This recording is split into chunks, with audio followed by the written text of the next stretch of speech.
Hi again, everybody, and welcome into the only sports talk show that really matters right here on IUP-TV. It's The Big Hit. So happy you've joined us for another week here. I'm your host, Josh Hill. We've got a lot to talk about. It's going to be a mainly football-themed show, but we're talking some other sports as well. We'll begin with the professionals in the National Football League as the NFL season is here. We'll recap Week 1, give our expectations, and talk about fantasy football a little bit and see how we can help your lineup here going into Week 2. And then we will take our call to the bullpen here, go to the diamond in Major League Baseball as we set the scene for some of the final games in the regular season, update some of the pennant races, and talk about what teams have a chance to make it into the playoffs and beyond. And then we'll move into college football here and recap some teams who had a difficult week against some lower caliber teams. It's going to be an interesting segment there. Then we'll talk about the IUP Crimson Hawks in the Crimson Huddle.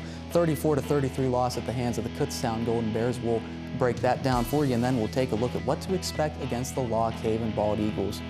Then Willie Gaucher is here for his first 2-minute drill of the semester. It's going to be a lot of fun here on The Big Hit, ladies and gentlemen. That all starts right now.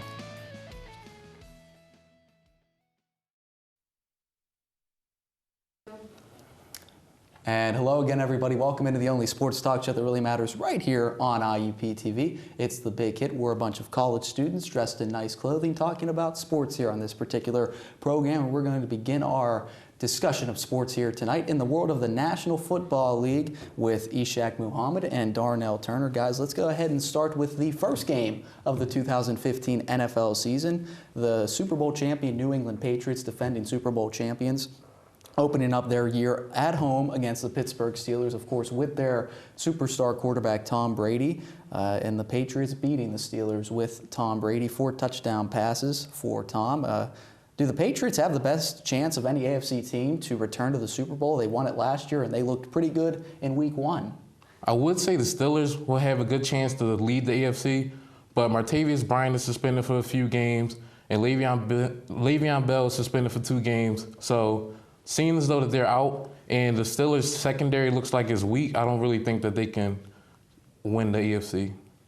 Yeah, right now I think you have to pick the Patriots by default, because if you look at the rest of the AFC, the Broncos, I didn't like what I saw from the Broncos this past Sunday. Peyton Manning didn't look good at all. Their defense did step up, but the way the offense was, it didn't look good. The Steelers, as you saw in the game against the Patriots, the problems they had defensively. The Colts didn't look good against the Bills. Andrew Luck, with T.Y. getting injured. So right now, Brady and Gronk look like the best 1-2 duo in the league right now. And, by default, I think they're the best team in the AFC right now. Yeah, and the Patriots had a relative unknown for a lot of people. Dion Lewis coming in, hadn't played significantly in the NFL for quite a while, had a 100-yard rushing performance. Of course, Gronk with the 3 touchdown passes. And listen to this, guys. Rob Gronkowski is the first player in NFL history to have multiple games of 3+ touchdown receptions against the Steelers. The only guy ever to do it. So he is certainly a Steeler killer, and he really shreds a lot of defenses as well. It's certainly tough to defend him. But Darnell, you mentioned the Buffalo Bills, and it was a very impressive debut for head coach Rex Ryan and the Buffalo Bills. A memorable game against a lot of people's AFC favorites, the Indianapolis Colts, a 27-14 victory over Indianapolis. Did this win in Week 1 change your perception on the Buffalo Bills, guys? Honestly, not yet. It's too early to tell just because they haven't played the Patriots yet.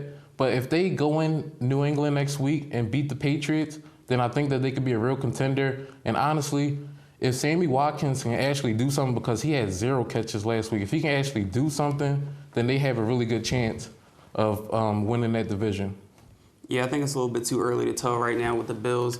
But I did like what I saw from him against the Colts. The biggest question coming into the season was that quarterback position. Tyrod Taylor won the starting job, and he played really efficient, 14-19 passing touchdown. Percy Harvin had a great game. We saw him. Sammy Watkins, I know he had 0 catches, but I think he'll get back in the flow of the offense. The weapons look good. The rookie, Carlos Williams, running back, he looked really explosive. LaShawn McCoy, I know didn't have a good game, but I expect him to bounce back. They have a nice run game. I think the biggest problem with them was the quarterback coming into the season. I think they found him. I think he's the real deal. I think he could be really good for them. Yeah, and Buffalo, of course, known for their defense. They were going to have a good defense coming in, and it certainly seems like it's going to be the case. Quarterback situation, you mentioned it. If Tyrod Taylor can lead the team look out for Buffalo because Indianapolis is no slouch of a football team. And to go in on the road and meet the Colts in Week 1, very impressive to say the least. But we'll go ahead and move over to another great rivalry here in the NFL. Sunday Night Football, of course, featuring the New York Giants and the Dallas Cowboys. And some clock management issues for the New York Giants allow the Cowboys to drive down. Tony Romo to Jason Witten come up in the clutch once again. 7 seconds left to give the Cowboys a win. But that win certainly came at a cost for the Cowboys as Dez Bryant injured his foot, broke a bone actually in his foot. He's going to be out 4 to 6 weeks. And I see my man Sean Fritz is loving it up in the control room there. How will this injury to Dez Bryant affect the Cowboys moving forward? Because they've already lost DeMarco Murray to free agency, another weapon down for the Cowboys offense. Honestly, this is going to kill the Cowboys. Seeing as though that Dez Bryant's the top 3 receiver in the league, I really don't think that they can go far without Dez Bryant because when you think about it, after Dez Bryant, who are their receivers? With Terrence Williams and Cole Beasley. Honestly, they're not elite receivers and they're not good enough to be the number 1 on that team. And bold prediction, I think they're going to finish 3rd in the division behind the Giants and Eagles. Yeah, like you said, I don't think Terrence Williams is a number 1 receiver. I'm really worried about the injury. Now they're saying it could possibly be 8 to 12 weeks. Mm-hmm. And, first when I heard 4 to 6, I'm thinking, maybe they can get through that stretch. But 8 to 12, I don't think they can go that long without Dez Bryant. Besides the fact he is one of the best receivers in the league, besides the fact that his 1,200 yards, 16 touchdowns, which led the NFL last year, he's the emotional leader for that team. He gets the guys up. You saw at the end of the Giants game, he was so hyped coming out of the locker room limping. I think as a leader, they're going to miss him in the locker room. So I think it's going to be a tough stretch. And I think as far as on the field, next week playing against Philly, Atlanta, New Orleans, up-tempo kind of offenses, I don't think they'll be able to score enough without a receiver like Dez Bryant to take the top off the defense. So I think it's going to be a really hard road for them down the run. Yeah, Cowboys, of course, a great offensive line, but looking at the receivers, Terrence Williams, Cole Beasley, we're going to find out how legitimate these guys are because we'll see how much attention defense is really paid to Dez Bryant and how that related to the yardage and the statistics that those guys got. Now that it's kind of their receiving core, we'll see what they're going to be able to accomplish. But guys, I want to harken you back a little bit to the beginning of 2015. The first game ever of the college football playoff featured who would eventually become the number 1 and number 2 overall pick in the NFL draft. Jameis Winston, Marcus Mariota. The Oregon Ducks absolutely blew out the Florida State Seminoles. And it was another same story here, this time at the NFL level, as the Tennessee Titans decimated the Tampa Bay Buccaneers 42-14. Marcus Mariota, 4 first-half touchdown passes. It was the first time that these 2 quarterbacks, 1 and 2, matched up. The youngest ever combination for 2 quarterbacks to match up as far as age there. So these 2 young guys trying to save their franchise, and right now it looks like Marcus Mariota is out on top here. Did this game give us a good idea of what each quarterback is going to look like throughout the season? Because it was a good one for Marcus Mariota, and Jameis Winston left a couple of things to be desired. Well, when you think about it, Marcus Mariota was playing the Bucs, and the Bucs are a really good team. Their defense is really good, but you have to give him credit because he was confident in the pocket. He was throwing like he. I started over that. I did that over. I messed up my words. All right, you just start over from the beginning of the college. Do you want me to do the question? Yeah, just start over from the very beginning. You just cut to him, yeah. All right, so we was talking about honestly. Who's coming in? I know you're ready. Okay. Someone's trying to come 5, 4, 3, 2. Marcus Mariota looks like he can be in the NFL for a long time because when he was in the pocket, he looked like he was confident. He could throw the tight window passes. And honestly, he looked like he could be good for a long time in this league. Jameis Winston, he had careless passes. Like his first throw was a pick. But honestly, if he gets over those careless passes, I think he could be good in the league too. I think that them 2 should be in the league for a long time coming. Yeah, I don't think Jameis Winston, he'll definitely improve over the course of the season. I like what I saw from Marcus Mariota. He was efficient. He didn't throw a lot of passes, only 16 passes, but he was 13 to 16, and he just looked really calm in the pocket. And unlike Jameis Winston, who looked really uncomfortable, the pressure I think was getting to him. He was forcing a lot of passes, as you saw in his 2 interceptions, just throwing the ball up for grabs, and they got picked off.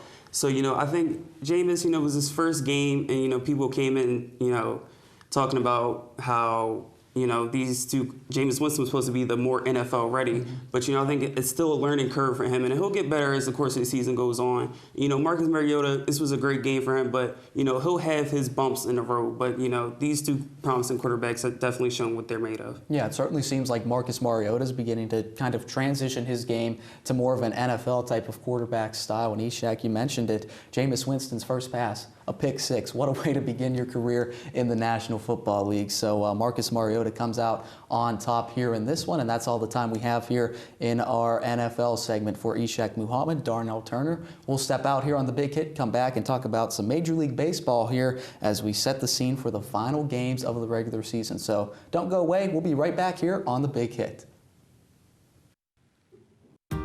It's hard to explain. It just became home. There are hundreds of majors and programs, bachelor's degrees to PhDs, small classes and faculty that really get to know you. Amazing internships and everywhere, programs that help to find a job that is right for you. It's what IUP is about, a commitment to your success. See it for yourself. Visit us. Indiana University of Pennsylvania. Find your success. Oh, hey, Devontae. I've been working on something, man. I want you to check it out.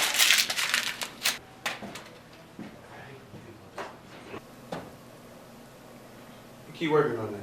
Okay.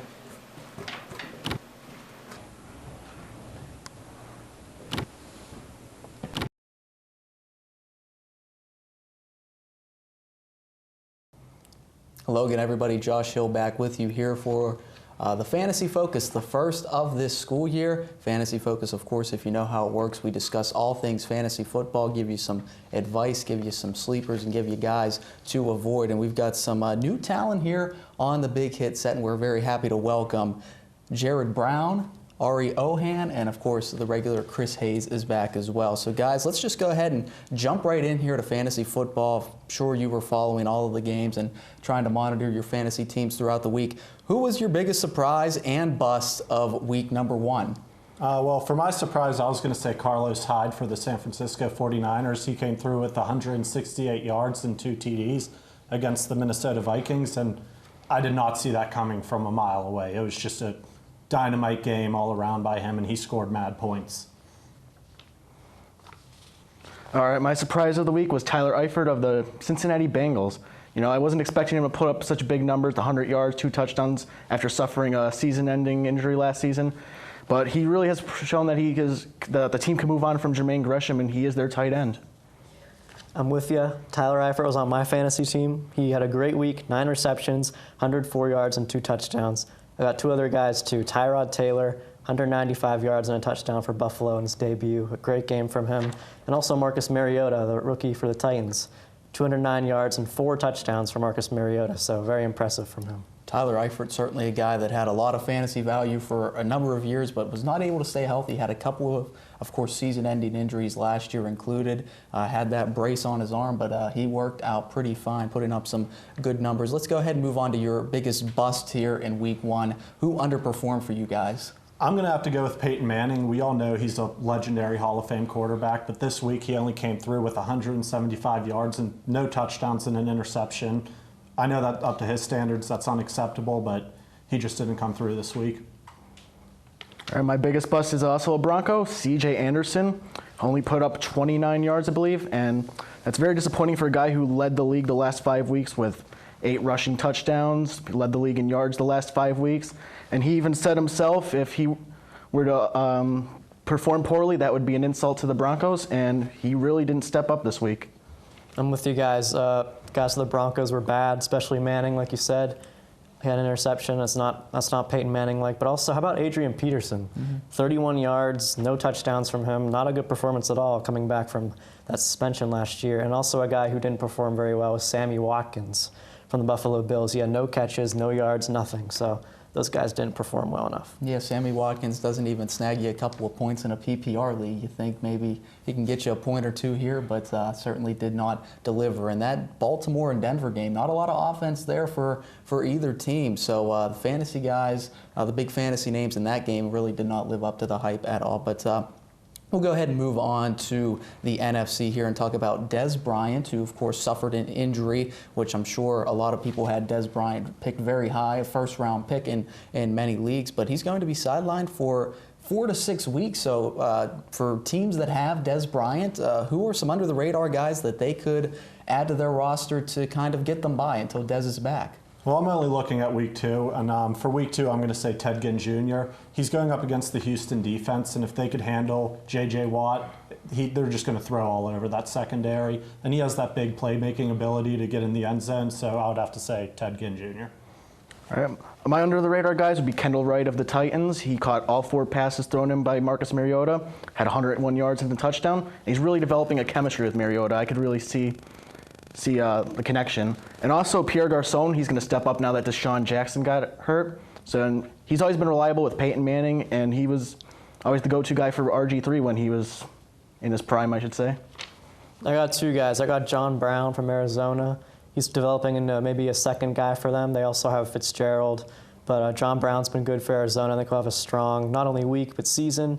Last week he had 4 catches for 46 yards and a touchdown. Good stuff from John Brown. And also Devin Funchess from Carolina. Carolina, they lost some guys before the season, but Devin Funchess could be a guy who steps up for them. He only had 1 catch for 9 yards last week, but I think he'll have a good season and also a good week this week. Yeah, and you guys have really hit on it. It's all about who will have the opportunity to shine. Devin Funchess, a very good choice. Kelvin Benjamin, of course, out for the season, so somebody's got to catch passes from Cam Newton. But of course, looking at fantasy football, and one of the mainstays on any fantasy football team is your quarterback. And there were a couple of big-time quarterbacks who really did not perform very well in week 1. Andrew Luck, Drew Brees, Russell Wilson, all guys who are top-flight quarterbacks in the world of fantasy football, did not have a very good week. Should their fantasy owners be concerned about their inconsistent play in week 1? I don't think any of the teams should be worried with either 3 of those quarterbacks. With Andrew Luck, he comes from a pass-heavy offense. He's going to get his throws, and the yards and touchdowns will come. Seattle, they were not happy with that game. They're going to come back in week 2 with all firing on all cylinders. And with Drew Brees, I don't even think he performed that bad. He got plenty of yards. He had a 300-yard game. He needs to get more touchdowns for his fantasy owners, but he's playing in the weak NFC South. I think he's going to get his points. Yeah, and I have to agree. Nobody should worry right now. I mean, Andrew Luck, he was 0-2 his first 2 games. His stats weren't that great, but he ended up leading the league in passing touchdowns. And Drew Brees and Ben Roethlisberger, they both led the league in yards. They were tied, so shouldn't have to worry about Drew Brees. But as for Russell Wilson, if his offensive line play does not pick up and they keep allowing him to get sacked like that, I would say you should waive him if he doesn't pick up the points. I'm not too worried about Andrew Luck at all. I mean, like you said, he's been great this whole year, his whole career. Actually, he's been really good. He has the most passing yards, I think, of any quarterback in the first 3 years. I might be mistaken on that, but he has a lot of passing yards. He had 243 yards and 2 touchdowns last week, also had 2 picks, but Andrew Luck's a guy who's going to perform well for you. Russell Wilson, I'm a little concerned about, honestly. He's never been that much of a great passer, but with Jimmy Graham, he could perform better. And then also Drew Brees. I'm a little concerned about Drew Brees, too. He's getting up there in age. He had 355 yards passing, which is a lot for Drew Brees, and a touchdown, but he usually has more touchdowns than that. So I'm a little concerned about Drew Brees. Yeah, and I don't want to exclude Russell Wilson from this, but at least as far as Andrew Luck and Drew Brees are concerned, they get to play in the cozy confines of a dome every single home game, and later in the season, that really could be the difference, of course, playing in a dome as opposed to going to Lambeau Field and playing in snowy, rainy, whatever conditions that throws your way. So certainly that could probably help you out as far as fantasy football is concerned. But we looked at the quarterbacks, and let's go ahead and look at some of the guys who catch the passes from the quarterbacks. And we'll talk about tight ends. Of course, they can be a make or break for your fantasy football team, can really swing your lineup one way or the other, a good tight end. And there were a few guys that we mentioned, some of them, Tyler Eifert, Travis Kelce, Austin Safari, and Jenkins, all put up really good numbers from the tight end position this particular week. Can we expect these 3 guys to have a good amount of fantasy success throughout the year? I'm going to say no. They all played weak secondaries in week 1 with Houston, Tennessee, and Oakland. Those are all pretty easy teams to pass on if you could handle their pass rush. And I just can't see them putting up numbers like they did in week 1. They were all ridiculous in week 1. Yeah, I'd have to disagree with that. I mean, with the Bengals, Jermaine Gresham was always their go-to guy. He always put up great numbers, and I could see the same happening for Tyler Eifert. And we all know Alex Smith of the Chiefs does not like to pass to wide receivers to score. So he's definitely going to look to Kelsey in the red zone, and I think they will succeed. And as for Seraphin Jenkins, most of his catches were usually like in garbage time because they were far behind, so I'm really not sure what to expect from him like when the games are actually close. Yeah, I'm with you on that. Safarian Jenkins has a chance to be Jameis Winston's kind of security blanket even. Like you said, most of his points were in garbage time, but they were points. And if you're a fantasy player, you love the points from him. I think he could contribute a lot to a fantasy team. And I also think Tyler Eifert could. With the loss of Jermaine Gresham in Cincinnati, I think Tyler Eifert's a good option. He's on my fantasy team.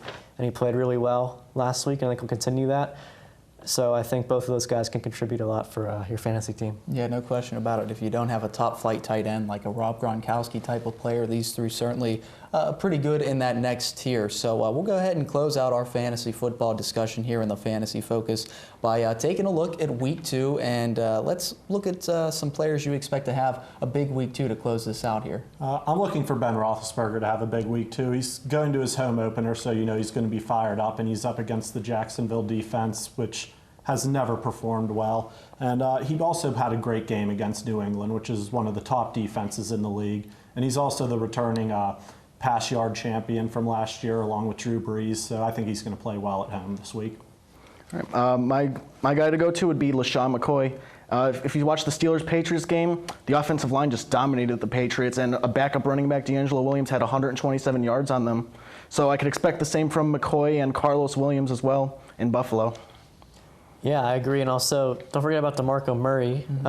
He's on my team, and I got lucky last week because he only had like 10 yards, I think, but he had 2 touchdowns. So I got real lucky with DeMarco Murray. I think he'll have a big week this week against Dallas, his former team. He might go off against Dallas, who knows, but I'm going to be playing him for sure. Also, D'Angelo Williams for the Steelers against the 49ers. He had a great week last week with against New England, I'm sorry. He'll have a great week this week, I think, too, against San Francisco. And then also Cole Beasley, the Dallas wide receiver. Des Bryant's out, as we know. Cole Beasley is their second or third option. I think he'll step up and have a few good weeks, not just this week's with the loss of Des Bryant. Absolutely. A lot of those guys, of course, the backs and receivers could be really good flex plays if you're in a position where you need somebody. Those would be good guys to plug into your fantasy football lineup. But that will wrap up the fantasy talk here. We're going to take a break on the Big Hit and send it back to the other side of the studio and talk some Major League Baseball. So for Jared Brown, Ari Ohan, and Chris Hayes, we're going to take a break. Come back here on the Big Hit. Don't go away. So guys, with the tournament coming up, what are IUP's chances this year? I think they have a really good chance because the PSAC is not that strong compared to IUP. IUP moves the ball a lot quicker than most teams. They're very well-rounded. They've been playing together for a while. They've got a lot of big-time transfers. So I think that they have the edge over most of their opponents simply because they have experience. Experience gives you the edge any day of the week. So that's definitely why I think they can win the PSAC tournament for sure. What do you think, Norm?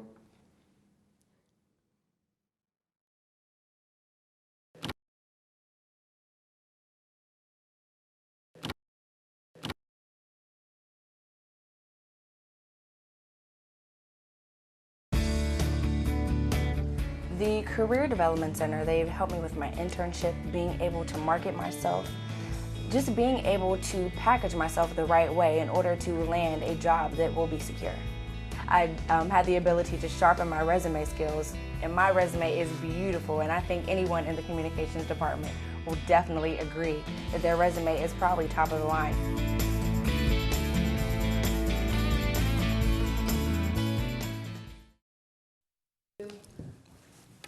Welcome back into the Big Hit here. We're going to shift our focus from the world of football into the baseball scene here and talk some Major League Baseball with Dennis Canis and Sarah Rudy. And guys, we'll go ahead and begin here close to home in the NL Central. It's been a competitive division, and it's been a really good division all year long. The Pittsburgh Pirates now 2 games behind the St. Louis Cardinals after their win today against the Chicago Cubs in Game 1 of a doubleheader. 19 games left for the Buccos. 3 of them are against the Cardinals. So can the Pirates win the NL Central? It's certainly mathematically possible, but will they win the NL Central? Yeah, like you said, mathematically possible, but no, I don't think that they will. They will make the playoffs, though. That I do think, because they are 2.5 games behind in the Central lead, but they're 4 games up from the Cubs in the wild card, and the Giants are 7 games back. So basically, it's going to be a battle between those two. I know the Pirates do play the Cubs a few times, and they play the Cardinals. So it really is going to determine how they play against those two. But other than that, they won't make this NL Central, but they will make the playoffs. I feel like they could, but they just have to watch their errors. The last night's game, they had 2 pass balls in 2 back-to-back pitches, which just can't happen if you're going to keep moving on in the postseason. Yeah. Yeah, the Pittsburgh Pirates, of course, Joakim Soria. There were some issues with pass balls today with Joakim Soria. Let the Cubs back in it. Denied Garrett Cole his 20th win of the year. A guy who worked really hard to get it, went over 7 innings, but of course was denied that win. Pirates still picked up the victory, though, against the Chicago Cubs here. But we'll go ahead and move on to the AL East, another division that's been very highly contested all year long. The Toronto Blue Jays, 3.5 games ahead of the New York Yankees in the AL East, but a tough situation here, losing shortstop Troy Tulowitzki for at least 2 weeks with a broken scapula. That just sounds painful even saying it. So can the Yankees catch the Blue Jays without Troy Tulowitzki, or is this AL East race over? No, I actually do think that the Yankees will go and pass the Blue Jays. The Blue Jays went on this amazing run when they got Tulowitzki and Price. And just Price is all their defense, their pitching. He controls all of that. Tulowitzki, I feel like, is really a major powerhead in their hitting and really just brings them all together. And if that's where they're struggling, and when it comes time, they will fall behind. I know that they play the only good thing is that the Blue Jays play a lot of teams in their division for the rest of the season. And that's a struggling division. They're all like 14, 13 games behind. Yankees, they're right there. And I think they're going to just start going on the streak into the playoffs. And I actually think it will carry the Yankees deep. Although I'm a big Yankees fan, that's my team, I feel like the race is over. I feel the Yanks when they play, they have the game under control, but then all of a sudden the pitching just goes downhill. And like we said before, the Prince Fielder, I feel he's coming back. He's hitting very well. He's got a 309 average, which is very good. So he's also a threat. Yeah, and absolutely. For the New York Yankees, if there would be a time, they're certainly running out of games, of course. There's just not a lot of games left. But if there's a time to catch the Blue Jays, now would be the time, because they're missing one of their big pieces. So let's go ahead and move on to one of my favorite stories in all of baseball, that being the Houston Astros, a 1.5 game lead over the Texas Rangers in the AL West, and they've got a 4-game series coming up this week. So certainly something to keep your eye on from that perspective. Who do you think comes out on top of this division, and why? It's been Houston's all year long, but Texas slowly creeping their way back. Oh yeah, like you said, it has been amazing, and I've been following it. They're actually exciting to watch because they're playing baseball. Like they're connecting, the pitching's there, everything. For like Cole Hamels, since leaving the Phillies, which was sad by the way, I love that guy. That's another story. But since getting Cole Hamels, for his past 6 outings, they've won. Prince Fielder has been killing it at the plate, and they've all been connecting at the plate. So I say that the Rangers will pass Houston, but Houston, I do see Houston being in the playoffs, which is going to be exciting because they're the team that never is the talk. I feel that Texas has the advantage over Houston. Houston's been a completely different team from the beginning of the season till now, and it's gone a little bit downhill each time. They are good and have their good parts, but I feel Texas will take it away. Yeah, Houston really started the year off very strong, and as you said, they've been trending in the wrong direction for a while, and Texas has been trending upwards. So we'll see if Texas can knock off Houston. Of course, that big 4-game series happening this week. But let's talk about another good story here in baseball. The New York Mets, they've not made the playoffs since 2006 and are poised to win the NL East with a 9.5 game lead over the preseason favorite Washington Nationals, who I thought had a chance to go to the World Series, at least as good a chance as anybody. They've really slipped. Do you think the Mets, though, have a chance to make it to the World Series for the first time since 2000? They're playing some good baseball, and that pitching staff is just off the charts.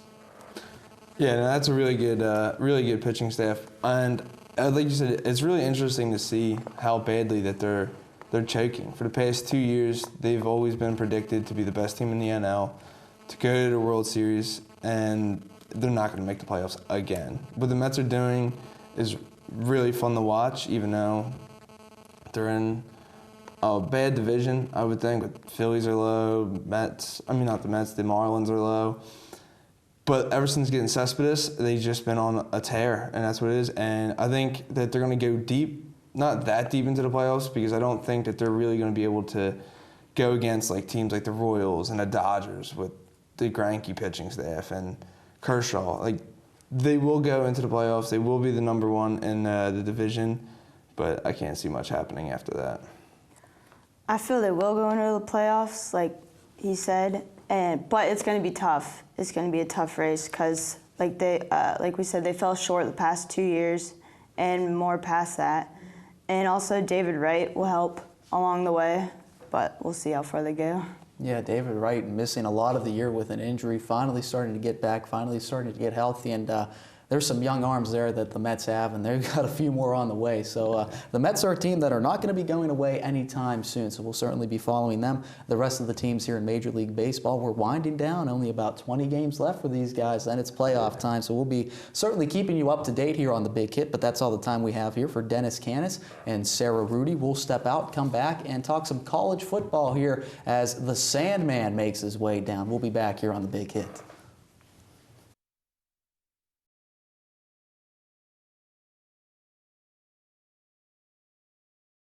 Out of all the bird teams in the NFL, I really like the Cardinals. The Seahawks and the Falcons, no chance. If it were up to me, I would eliminate all bird mascots altogether. Like, none. No more. I'm over it. It's not even that great or a scary mascot. It's not that impressive. You know, it really bugs me that these teams have these type of bird mascots. Like, what is a bird? You know, what's the point of it? I don't get it. You know, I go fly around into a tree. I don't understand it. It just makes no sense to me that a team. Students in communications media at Indiana University of Pennsylvania can focus on a variety of areas, including media promotions.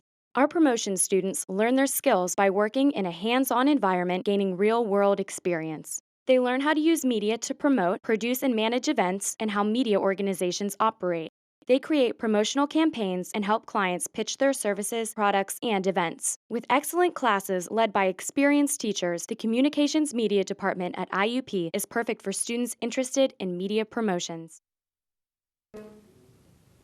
Hi guys, welcome back into the only sports talk show that really matters right here on IUP-TV. It's The Big Hit, and it's time to talk some college football here as we hit the gridiron with Jake Enders and Jose Villanueva. Guys, let's go ahead and start here in college football with the game I think most people were excited to see. The first top 10 matchup of the season, Michigan State at home against the Oregon Ducks, and moving to number 4 in the country. Michigan State is after their 31-28 victory over the Oregon Ducks.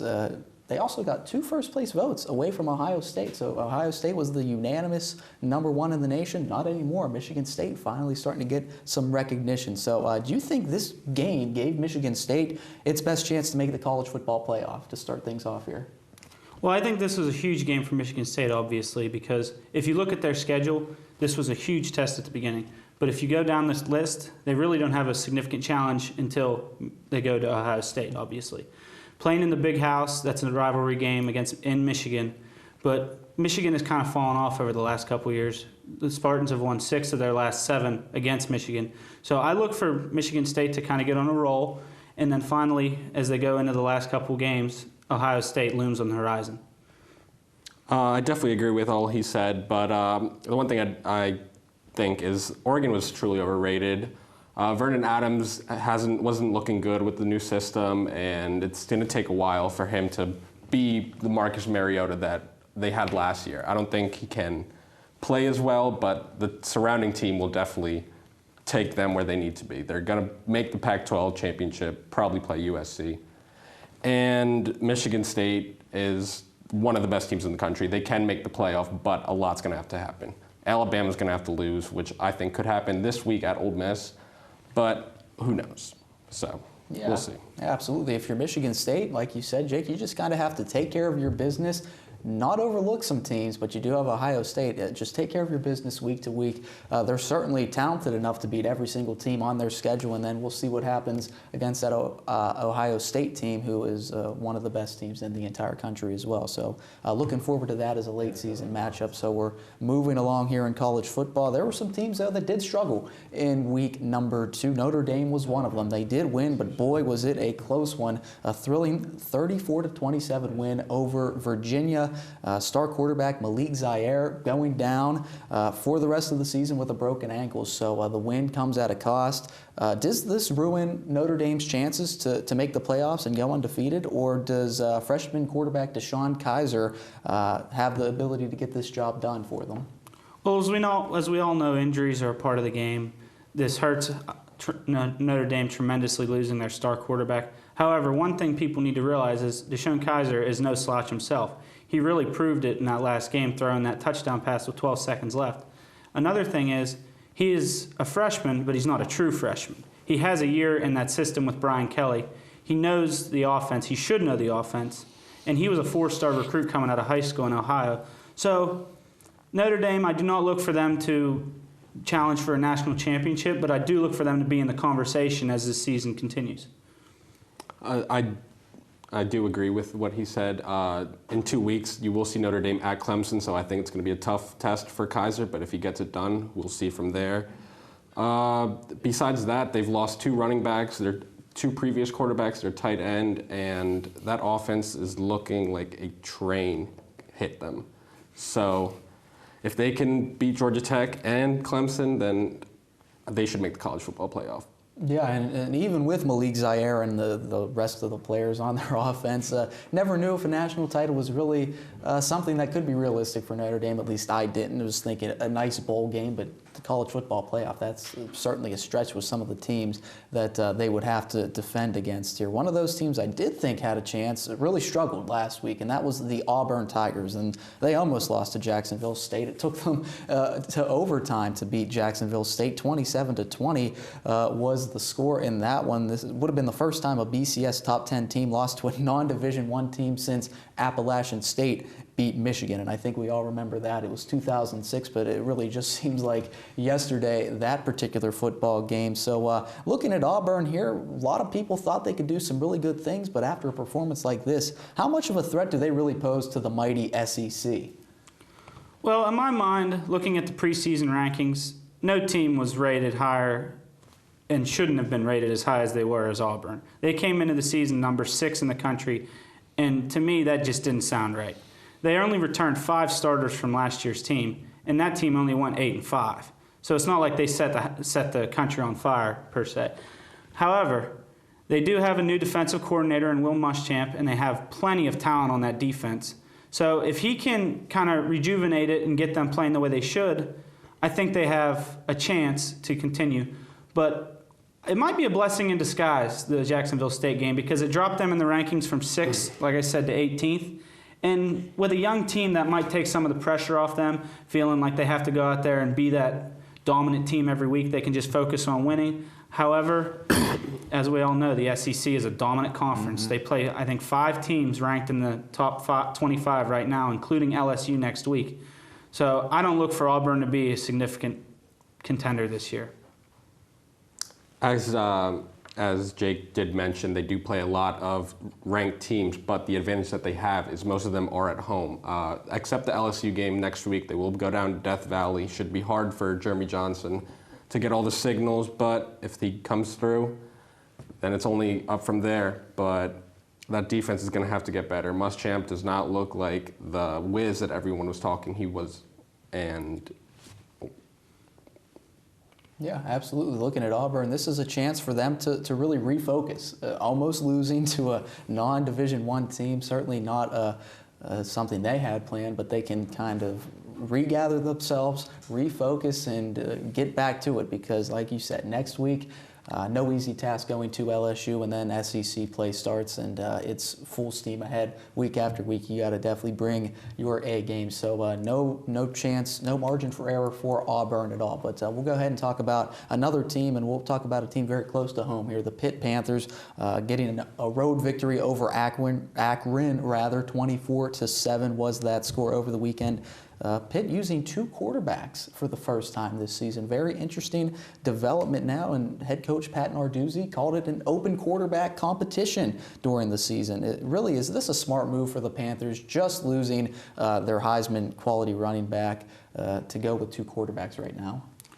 Look, Pitt came into this season with a clear-cut plan on offense, and that was feed the ball to James Conner, and every once in a while throw one out to Tyler Boyd. Those are the 2 clear stars on that offense, and both are excellent players. Losing Conner obviously throws a wrench into that plan. So I think we can give Pat Narduzzi a little bit of leeway here. They're going to Iowa, which should be a tough game, but he needs to find out who his quarterback is because he needs to change his offensive plan. He does not have the running back that can rush for 150 yards a game. He is going to need to find a quarterback who can get it to Boyd more often. And Chad Wojtek, as we know, is a game manager. He's not a gunslinger. He is going to be efficient, but he is not going to throw a lot of deep bombs. He is not going to be a very explosive quarterback, if you will. Narduzzi needs to find an explosive quarterback. I don't know if that's the backup. I don't know if that's Wojtek, but he needs to find that because his game plan is going to change without Conner. Just adding on that, I do think Wojtek should start from there on. I don't know if he's a Davey O'Brien candidate, but I think that is their best option from now. Obviously, the loss of Conner is going to change everything, but people are sleeping on Tyler Boyd. He is the best receiver in the country, probably top 15 pick in the next draft. So I think we're going to see Tyler Boyd explode. Yeah, whatever Pitt does, they're going to have to figure out what they're doing and make a decision quick, because now that we're during the season, it's week to week. You got a game every week. It's not like you have a bye week or anything to prepare and figure out your plan and try to install something. So Pitt's going to have to make a decision almost on the fly, and whatever it is, it's going to have to kind of carry them through. Losing James Conner, certainly a detriment to the Pitt Panthers. We'll see if they can continue their winning ways here against Iowa this week. But that's all the time we have here in the world of college football. We're going to wrap it up here. Week 3 should be a lot of fun, and we'll be, of course, back here next week to discuss it all. For Jake Enders and Jose Villanueva, I'm Josh Hill. We're going to take a break and then move on to Division II football here in the Crimson Huddle. So we'll step out, be right back here on The Big Hit. Success. We see it every day. Hundreds of majors and programs, bachelor's degrees to PhDs, small classes, internationally known faculty who are committed to your success. Real-world experiences to guide you on your career and life path. An alumni network 120,000 strong. I'm IUP President Mike Driscoll. Visit us. Find your success at Indiana University of Pennsylvania. Receiving a Jefferson Award for public service was an honor I will always cherish. I've known since I was very young that I wanted to help make a difference, but I didn't create an organization to win an award. I did it because as a teacher, I believe all kids deserve a good start and a shot at high achievement. I'm April King, a graduate of Indiana University of Pennsylvania. Get my story at IUP.edu. Hello again, everybody, and welcome back into The Big Hit. It's time to shift our focus to IUP football here in the Crimson Huddle, and we're joined, of course, by our IUP football analysts. They were here last week to discuss the game, and they're back again to recap it and preview this upcoming matchup. It's Kyle Condor, Cody Benjamin. Guys, let's go ahead and begin with the game last Saturday. IUP's season opener against the Kutztown Golden Bears. Crimson Hawks up 27-6, feeling good. All is right, not so fast. Crimson Hawks lose this game 34-33 to Kutztown. They're now 0-1 on the season and lose their home opener for the first time in 9 years. First home opener loss under head coach Kurt Signetti as well. So what went wrong for these guys here? I think the loss of Chris Temple at the end of the game was detrimental to the outcome. Of course, they looked really good in the first half, couple interceptions, another one in the third. But as soon as Chris Temple went down is when the collapse really happened. I think that made it hard for the Crimson Hawks to kind of burn the clock out at the end there. Of course, up 27-6, that's all you have to do. And when you have a running back who rushed for 195 yards go down, that's really detrimental. And as soon as Chris Temple went out, boom goes the dynamite. Well, I definitely think that was a big impact, but for me, it was more of the defense in that second half. I mean, the first half, Matt Moed had a pick six, Jordan Batts had an interception. Even in the start of the second half, Jay Watkins had an interception, but it seemed like the pressure up front kind of diminished as the game went on, and that kind of exposed the secondary, which coming into the game did have questions. So for me, I mean, it was a loss losing Chris Temple, but the defense kind of just, I mean, they made Chad Barton look like a good quarterback in that second half. Yeah, and Crimson Hawks were up big, then what a collapse here. It ended with a 63-yard touchdown pass to Kellen Williams. Of course, the sideline interference penalty, and that 15-yard penalty assessed on the extra point made it a little bit dramatic, about a 35 to 40-yard extra point, and Alec Rosenfeld nailed it. 34-33, Crimson Hawks 0-1. So looking at that game, IUP, of course, used both quarterbacks. Chase Hazlitt started, Lenny Williams saw time, and the Crimson Hawks kind of rode with Lenny Williams because Coach Signetti said he was getting into a rhythm towards the end of the game. So how do you feel about the strategy, two-quarterback system, rotating the guys? It was almost in between series they were rotating. Yeah, that definitely caught me off guard. You don't see a two-quarterback system often. Of course, there are some teams at the higher level doing that now, such as Ohio State. Pitt has been implementing two quarterbacks into their system. But at the level IUP is at right now, I don't think it's time to take that big of a risk. I don't think you can reinvent the game when you're trying to become an elite team. You kind of have to already be there and then play around with things.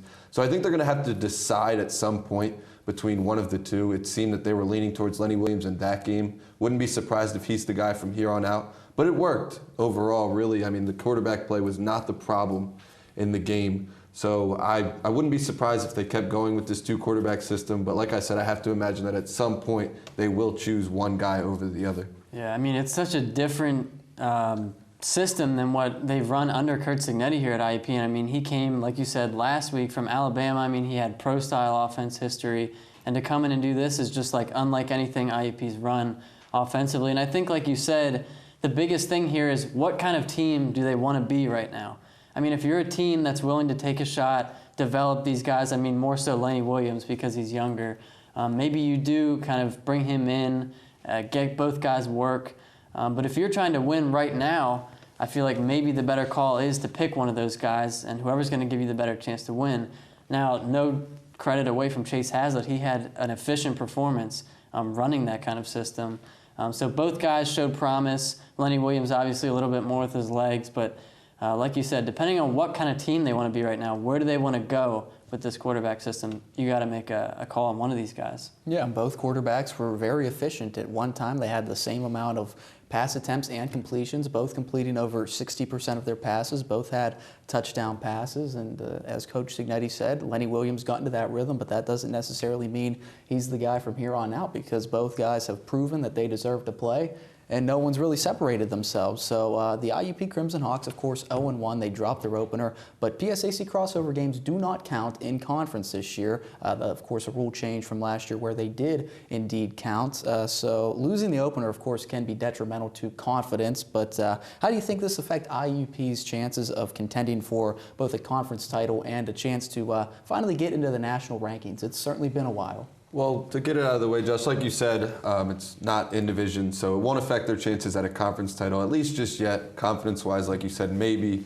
But the national ranking is completely out the window at this point, in my opinion. Losing to a team in Kutztown that was picked to finish 5th in its respective division is not going to help your chances of climbing the rankings at all, at least on the national scale. So that's over with. But they could still compete for the conference title. There were some good signs shown last week.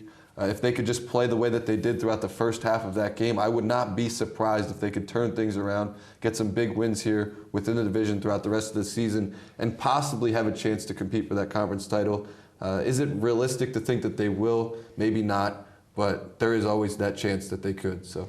Yeah, I mean, like you said, mathematically the conference title not completely out of contention, but I think it's going to take, I mean, we're looking at maybe months from now that they could get back into the net. I mean, coming into this game, Kutztown had lost to Assumption coming into this game. So, I mean, to be nationally ranked is going to take a lot of effort, for the remainder of the season. So, I mean, like you said, I guess they got to figure out what kind of team they are right now. Maybe they have a better vision of that than we do as far as where they think they can end up by the end of the season. But it's about, there's a lot of penalties in the game, too. I mean, discipline was a problem last year, and we saw that take place a lot in the second half. So if they can fix that stuff, the fundamentals, getting consistent pressure in the second half on defense, and figuring out, I mean, if the quarterback system continues to work with two guys, then I guess roll with it. I mean, they didn't have a turnover, but, if they can correct those things, either way, it's going to be a little while until they're ranked.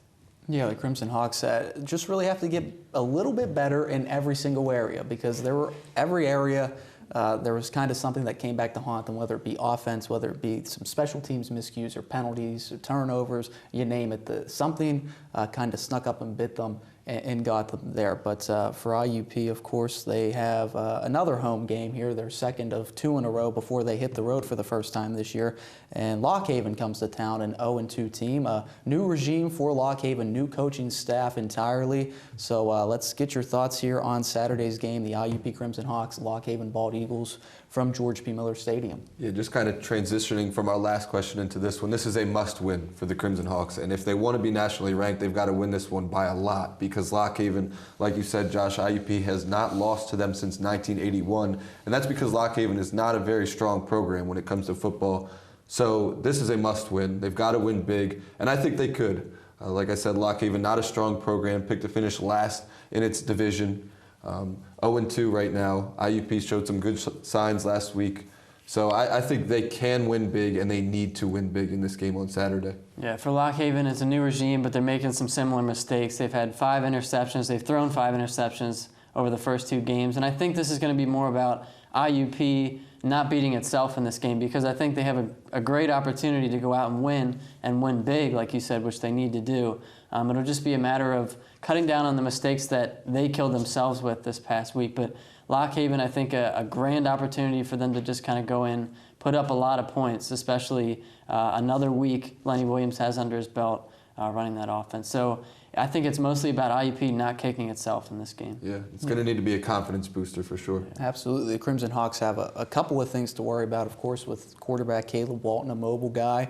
The play-action passing game, everybody's got to kind of do their job and stay on their assignment, and if they can do that, should be no reason the Crimson Hawks can't escape with a victory, their first one of the season. So Saturday, IUP and Lock Haven, we'll have you covered on the various platforms, radio, television. Go to IUPathletics.com for all of those live links, and we hope you tune in on Saturday. But that's all the time we have here in the Crimson Huddle. For Kyle Condor, Cody Benjamin, we'll step out, and Will Gaucher will make an appearance. Willie G here in the 2-minute drill when we come back.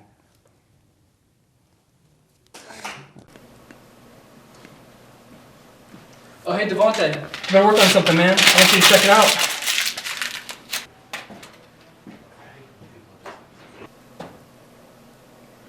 Keep working on that. Okay.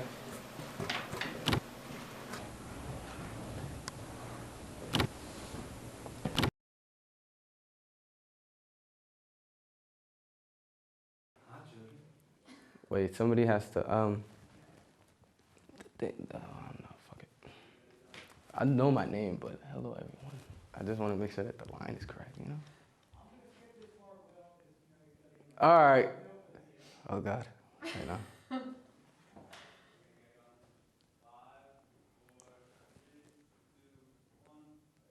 Hello, everyone. I'm William Gaucher, and this is the 2-minute drill. The Sixers have suffered a second loss this year without playing a game. Moses Malone passed away this past Sunday at the age of 60. Malone won 3 MVPs in 20 seasons. That is equal to Larry Bird and Magic Johnson, and is surpassed by just 5 players in NBA history: Kareem Abdul-Jabbar, Wilt Chamberlain, LeBron James, Michael Jordan, and Bill Russell. On August 27th, Darryl Dawkins passed away. Both men were pioneers and players going from prep to pro. Week 1 of the NFL is officially in the books, but the lessons we learned from Super Bowl 49 seem to have been long forgotten. This is all you had to do, Mr. Coughlin. The coach of the New York Football Giants instructed players to run down the clock and kick a field goal, putting them up 6 instead of scoring a touchdown and sealing the season opener.